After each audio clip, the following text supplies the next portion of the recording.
সুপ্রিয় শিক্ষার্থীরা, আশা করি করোনার এই সময়টিতে তোমরা সবাই ভালো আছো, নিরাপদে আছো, সুস্থ আছো। আজকের পাঠের বিষয় অনুপাতের সংজ্ঞা। আহ, আগের ক্লাসটিতে আমি কিছু অনুপাতের সংজ্ঞা বলেছি। আজকে আমরা আবার বলবো, শিখবো, তারপরে আমরা যাব পরবর্তী টপিকসগুলো নিয়ে কথা বলবো। তো প্রথমে আসি, অনুপাতের সংজ্ঞা কি। অনুপাতের সংজ্ঞার ক্ষেত্রে বলা হয়েছে যে অনুপাত বিশ্লেষণের মাধ্যমে একটি প্রতিষ্ঠানের পরিচালন ও আর্থিক দক্ষতা ও প্রবৃদ্ধি জানা যায়। অনুপাত বিশ্লেষণের বিভিন্ন বিষয়ে অনুপাত নির্ণয়ের প্রয়োজন হয়। যদিও এটা সংজ্ঞা না, এটাকে আমরা বলে থাকি প্রাথমিক বক্তব্য। এবার যাব আমরা মূল সংজ্ঞায়। একটি বিষয়ের সাথে অপর একটি বিষয়ের তুলনামূলক সম্পর্ক গাণিতিক পদ্ধতিতে প্রকাশ করাকে অনুপাত বলে। একটি বিষয়ের সাথে অন্য একটি বিষয়ের সম্পর্ক গাণিতিক পদ্ধতিতে প্রকাশ পাবে। অর্থাৎ আমরা সমজাতীয় বিষয় নিয়ে তুলনা করব, অসম কোনো বিষয় নিয়ে আমরা তুলনা করতে পারবো না। অসম বিষয় তুলনার যোগ্য বিবেচিত হবে না এবং তুলনা করলে সঠিক ফলাফল দেবে না। তাহলে আমরা এমন কিছু মান নিয়ে আমরা আলোচনা করব, এমন কিছু কথা আমরা বলবো, সেটি হচ্ছে সমজাতীয় বিষয় নিয়ে হবে তুলনা, গাণিতিক পদ্ধতিতে প্রকাশ করব, সেটি ভাগ ফলে প্রকাশ করব। যেমন বলা হয়েছে, এখানে একটি লাইন খেয়াল করি, একটি প্রতিষ্ঠানের বার্ষিক বিক্রয় ও মোট লাভ 30 লাখ এবং 6 লাখ টাকা। এখন আমরা যদি 30 লক্ষ টাকা এবং 6 লক্ষ টাকাকে ভাগফলে প্রকাশ করে সংক্ষিপ্ত পূর্ণ সংখ্যায় দেই, তাহলে ফলাফলটা আসবে 5:1। অর্থাৎ এই 5:1 দ্বারা বোঝাচ্ছে এটাই যে বিক্রয়ের সাপেক্ষে মোট লাভ কতটুকু পরিমাণে আছে। অর্থাৎ মোট লাভ যদি 1 ভাগ টাকা থাকে, সেক্ষেত্রে বিক্রয় আছে 5 ভাগ টাকা। আরো দু একটা সংজ্ঞা আমরা দেখতে পারি। বলা হয়েছে অনুপাত হচ্ছে একটি বস্তুর সাথে অন্য বস্তুর সম্পর্ক যার মধ্যে ভাগফল হচ্ছে পরিমাপক। আমরা আগের উদাহরণটিতে ভাগফলের মাধ্যমে বুঝিয়েছি যে অনুপাত এভাবেই আমাদের জন্য করতে হয়। পরে আরেকটি সংজ্ঞা বলা আছে, দুই বা দুইয়ের অধিক বস্তুর মধ্যে সম্পর্কিত সম্পর্কের তুলনামূলক গাণিতিক ভাগফলের নির্দেশককে অনুপাত বলা হয়। আমি আবার বলছি, দুই বা দুইয়ের অধিক বস্তুর মধ্যস্থিত সম্পর্কের তুলনার গাণিতিক ভাগফলের নির্দেশককে অনুপাত বলা হয়। একটি বিষয়ের সাথে অন্য একটি বিষয়ের সম্পর্ককে যদি গাণিতিক পদ্ধতিতে প্রকাশ করা হয়, উহাই হবে অনুপাত। এই ছিল মোটামুটি আমাদের অনুপাতের সংজ্ঞা।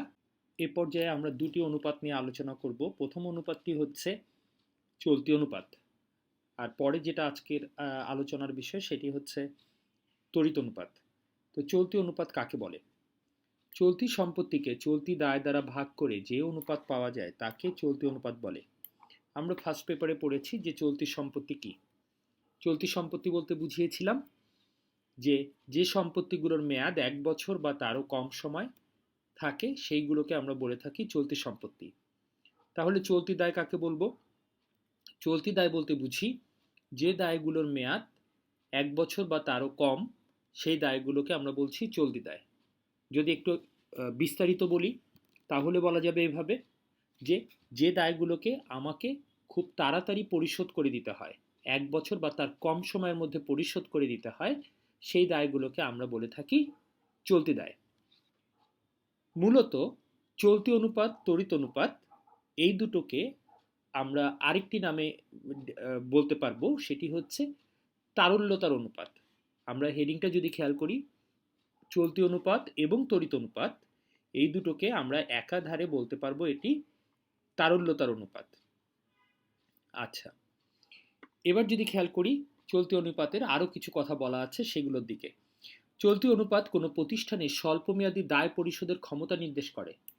অর্থাৎ আমার কাছে কি পরিমাণ টাকা আছে, তা দিয়ে আমি চলতি দায়গুলো মেটাতে পারবো কিনা, আমার হাতে লিকুইড মানি আছে কিনা ঠিক মতো। অর্থাৎ যারা আমার কাছে টাকা পাবে, পাওনাদাররা পাবে, বা অন্য কোনোভাবে উৎস থেকে কেউ বিভিন্নভাবে আমার কাছে টাকা পেতে পারে, অন্য কোনো কারণে আমার কাছে টাকা পেতে পারে, সেই কারণগুলো আইডেন্টিফাই করে আমি পরিশোধ করব। কি দিয়ে পরিশোধ করব? চলতি সম্পত্তি দিয়ে চলতি দায়গুলোকে পরিশোধ করব। সেজন্য বলা হচ্ছে যে এটি স্বল্পমেয়াদী দায় পরিশোধের ক্ষমতা নির্দেশ করে। স্বল্পমেয়াদী দায় পরিশোধের ক্ষমতা নির্দেশ করবে। পরবর্তী লাইনে বলা হয়েছে চলতি অনুপাত যত বেশি হবে চলতি মূলধনের পরিমাণ তত বেশি হবে। অর্থাৎ আমার কাছে যদি চলতি সম্পত্তি বেশি থাকে, তার মানে আমার লিকুইড ক্যাপিটালটা বেশি বোঝাচ্ছে, অর্থাৎ আমি যে কোনো সময় যে কোনো লিকুইড টাকা খরচ করতে পারবো, যে কোনো প্রয়োজনে খরচ করতে পারবো। আমার হাতে চলতি মূলধনটা অ্যাভেলেবেল আছে, আমার কাছে চলতি মূলধনটা পর্যাপ্ত আছে, অর্থাৎ আমি দিতে পারবো। সেটির সক্ষমতা বোঝাচ্ছে যে আমার হাতে লিকুইড মানি আছে, যে কোনো সময় চাহিদা মাত্র প্রয়োজন মতো আমি সেই টাকাটা দিতে পারবো। সেই সক্ষমতা আইডেন্টিফাই করা যাবে, সেই সক্ষমতার মেজারমেন্ট করার অন্যতম টুলস হচ্ছে চলতি অনুপাত। অর্থাৎ চলতি অনুপাত জানা থাকলে আমরা কে আমার কাছে কত পাবে সেটি সম্পর্কে আমরা একটা বিস্তারিত ধারণা পাবো। এ পর্যায়ে আমরা শিখে নিই চলতি অনুপাতের সূত্রটা কি। চলতি অনুপাতের সূত্র হচ্ছে চলতি সম্পত্তি ভাগ চলতি দায়, অর্থাৎ চলতি সম্পত্তিকে চলতি দায়ের দ্বারা ভাগ করলে যে ফলাফলটা আসবে সেটাকে আমরা বলছি চলতি অনুপাত। তো চলতি সম্পত্তির মধ্যে কি কি পড়ছে সেগুলো একটু দেখে নিই। নগদ তহবিল, ব্যাংক জমা, প্রাপ্য বিল, দেনাদার, মজুত পণ্য, স্বল্পমেয়াদী বিনিয়োগ, বকেয়া আয়। তোমরা ইতিমধ্যে এর সবগুলো বিষয় ফার্স্ট পেপারে পড়েছো, নতুন করে বলার কিছু নেই, তবুও আমি বলছি তোমরা একটু খেয়াল করে শুনবে। নগদ তহবিল অর্থাৎ আমার হাতে যে পরিমাণ নগদ টাকা আছে। ব্যাংকে জমা দ্বারা বুঝাচ্ছি আমার ব্যাংকে কি পরিমাণ লিকুইড মানি আছে যা দিয়ে আমি তৎক্ষণাৎ টাকা পরিশোধ করতে পারবো। আমার হাতে টাকা আছে, যে কোনো সময় আমি যে কোনো টাকা শোধ করতে পারবো, কেউ পেলে আমি সেই টাকাটা দিতে পারবো। প্রাপ্য বিল অর্থাৎ আমি কারো কাছে ধারে পণ্য বিক্রি করেছিলাম, সেই ধারে পণ্যের বিপরীতে আমি একটি বিলের স্বীকৃতি পেয়েছিলাম, সেটাকে আমরা বলছি প্রাপ্য বিল। দেনাদার কি? কারো কাছে ধারে পণ্য বিক্রি করেছি কিন্তু টাকা এখনো পাইনি, বাট আমরা পাবো, সেটাকে বলছি দেনাদার। মজুত পণ্য কি? বছরের শেষে কিছু পণ্য অবিকৃত অবস্থায় থাকে, বিক্রি হয় না, সেই পণ্যগুলোকে আমরা বলছি মজুত পণ্য। স্বল্পমেয়াদী বিনিয়োগ কি? স্বল্পমেয়াদী বিনিয়োগ হচ্ছে এরকম যে আমি কোনো ব্যক্তি বা প্রতিষ্ঠানের কাছে 1 বছরের কম সময়ের জন্য টাকা বিনিয়োগ করেছি, সেটাকে আমরা বলছি স্বল্পমেয়াদী বিনিয়োগ। অর্থাৎ আমি তার কাছে 1 বছরের বা তার কম সময়ের জন্য টাকা রেখেছি, আমি যার কাছ থেকে রেখেছি সে হয়তো আমাকে কিছু ইন্টারেস্ট দিতে পারে, এটাকে আমরা বলছি স্বল্পমেয়াদী বিনিয়োগ। বকেয়া আয় কথাটাকে কিভাবে বিশ্লেষণ করা যায়? বকেয়া আয়কে বলা যায় এরকম যে আমি কারো কাছে কোনো সেবার জন্য কোনো আয় পাবো, বা কোনো সার্ভিস প্রোভাইড করেছি, বা কোথাও বিনিয়োগ করেছি, তার এগেনস্টে আমি কিছু আয় পাবো, যেটা এটা আমি এখনো পাইনি, এটাকে অন্য কথায় বলা যেতে পারে অনাদায়ী আয়। এ পর্যায়ে চলতি দায়গুলো বুঝে নিব। চলতি দায় বলতে ওই দায়সমূহকে বোঝায় যাদের পাওনা 1 বছর বা তার কম সময়ের মধ্যে পরিশোধ করতে হয়, যেমন পাওনাদার, পদেয় বিল, ব্যাংক জমাতিরিক্ত, বকেয়া খরচ, অগ্রিম আয়, আয় পরিশোধের জন্য দায় ও প্রস্তাবিত লভ্যাংশ ইত্যাদি।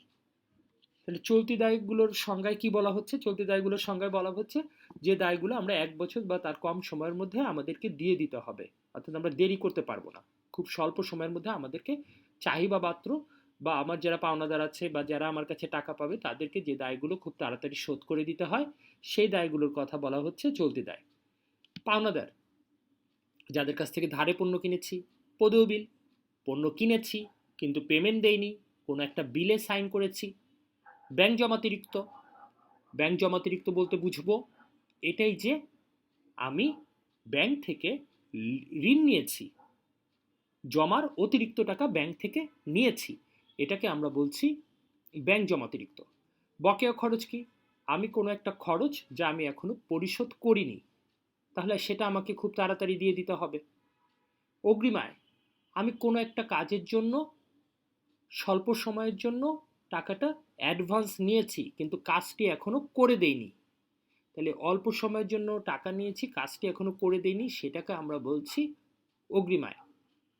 এছাড়া আছে আয় পরিশোধের জন্য দায়, অর্থাৎ আয়ের এগেনস্টে যদি কোনো দায় আমাদের পরিশোধ করতে হয় সেগুলো। আর আছে প্রস্তাবিত লভ্যাংশ।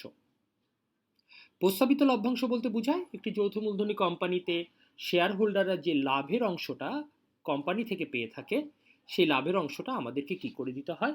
শোধ করে দিতে হয়। অর্থাৎ আমরা যদি শোধ না করি তাহলে সেটি একটা ক্রাইম হবে, অর্থাৎ শোধ না করলে পরে সেটার জন্য শেয়ার হোল্ডার আমাদের উপর মামলা করতে পারে।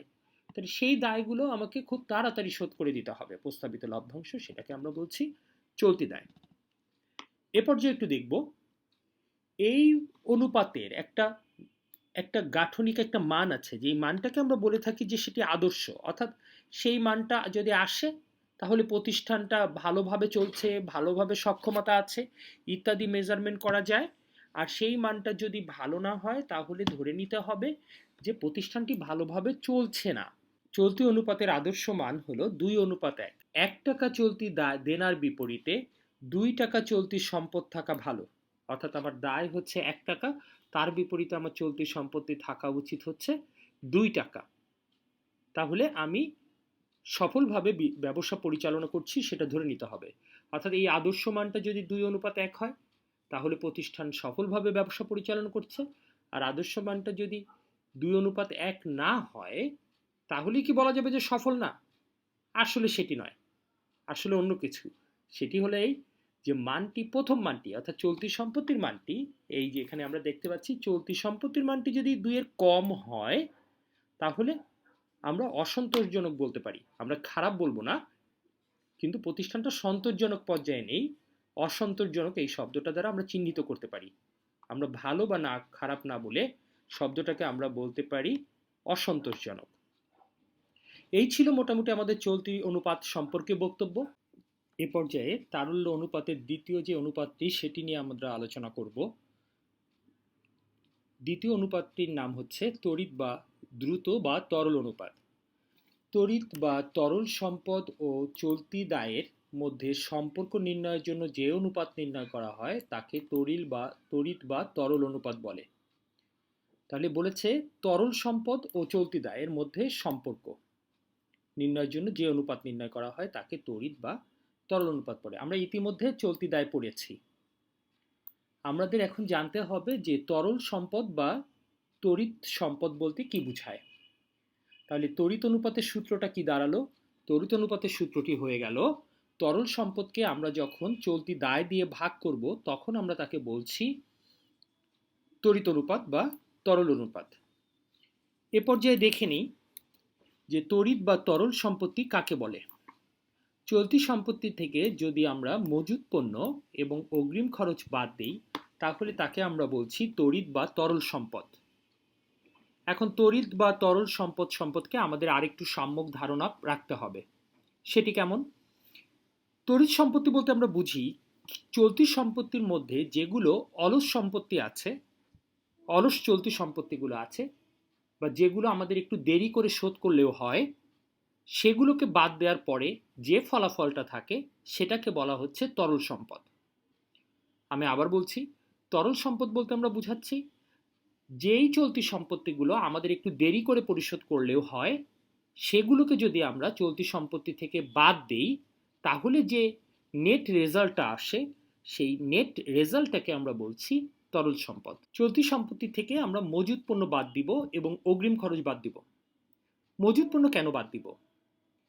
মজুত পণ্য বলতে বোঝায় গোডাউনে কতটুকু মজুদ আছে। একজন বিক্রেতা এমন পণ্য গোডাউনে মজুদ রেখেছেন যেটা হয়তোবা পরবর্তী শীতের মৌসুমে বিক্রি হবে, তাহলে গরমের মৌসুমে সেই মজুত পণ্যটা তিনি বিক্রি করতে চাইবেন না।